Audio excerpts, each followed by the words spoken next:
Comment expliquer pourquoi la Terre tremble pendant un séisme?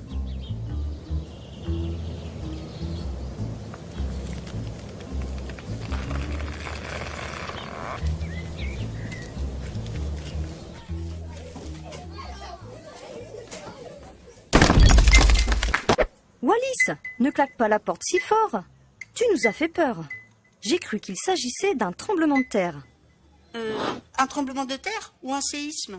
Mais c'est la même chose, Wallis. Oh, mais alors, que se passe-t-il vraiment pendant un tremblement de terre? Moi, je sais que pendant un tremblement de terre, le sol bouge très fort pendant un petit moment. Mais comment c'est possible, Manon? Mais j'ai une idée, Wallis. Pour mieux comprendre, je te propose de partir explorer l'intérieur de la Terre.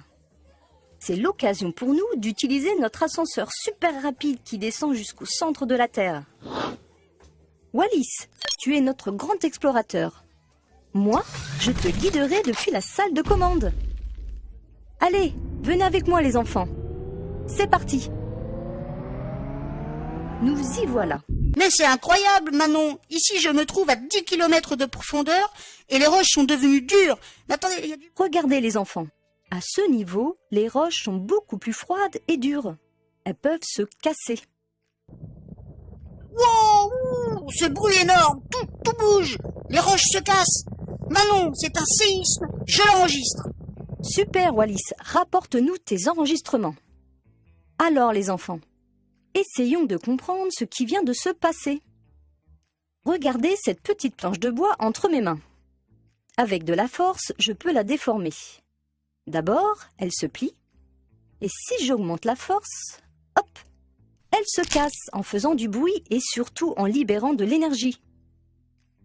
Ouh, me voilà, Manon. Quelle frayeur! Tu nous as bien aidés.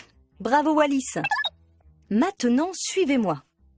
Je vais vous montrer ce qui se passe pendant un séisme. Quand les roches du sous-sol se cassent, elles libèrent de l'énergie, comme la petite planche.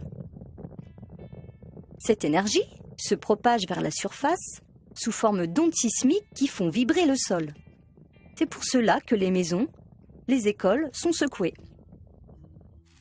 Pour mesurer cette énergie libérée par le séisme, on utilise un sismomètre. Posé sur le sol, il enregistre les vibrations de la Terre. C'est grâce à ces mesures que les scientifiques peuvent calculer la magnitude du séisme. Attention, plus la magnitude est grande, plus la quantité d'énergie libérée par le séisme est grande. Par exemple, en Valais, le plus grand séisme mesuré avait une magnitude de 6 et a eu lieu près de Sierre en 1946. À ce jour, le plus gros séisme enregistré avait une magnitude de 9,5. Il s'est produit au Chili, en Amérique du Sud.